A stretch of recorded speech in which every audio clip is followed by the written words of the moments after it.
My name is John, and this is my aha moment. Well, my aha moment was probably what possessed my father to start the Reptile Gardens in South Dakota. And it goes back to when he was a 19-year-old boy, and he worked at a little tourist attraction called Hidden City.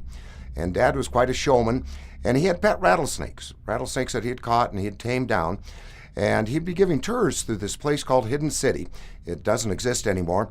But when he was about done with the tour, he would just very nonchalantly, he'd take the cowboy hat off to wipe his brow, and lo and behold, on top of Dad's head was one of his pet rattlesnakes. Well, you can imagine the people taking a tour at that time, they could care less about Hidden City. They either had questions about reptiles, rattlesnakes, or the nutcase that would have a rattlesnake on top of his head.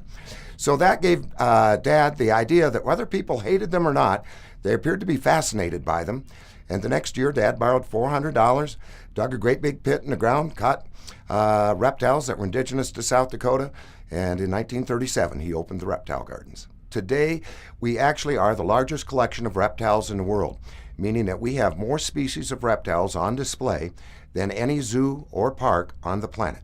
I love what I do because every day is interesting and different for me. Doing the public relations and marketing for the gardens, I get to deal with our guests every day. We have folks from all over the world, and you get to meet so many wonderful people. And here we are, we're just educating and entertaining folks, so it gives you just a real positive feeling. No idea is necessarily too crazy to try. I think everybody thought Dad was crazy with the idea of opening a Reptile Gardens in South Dakota, but he thought it was going to work, and he worked at it very hard, and here 75 years later, he proved his critics wrong.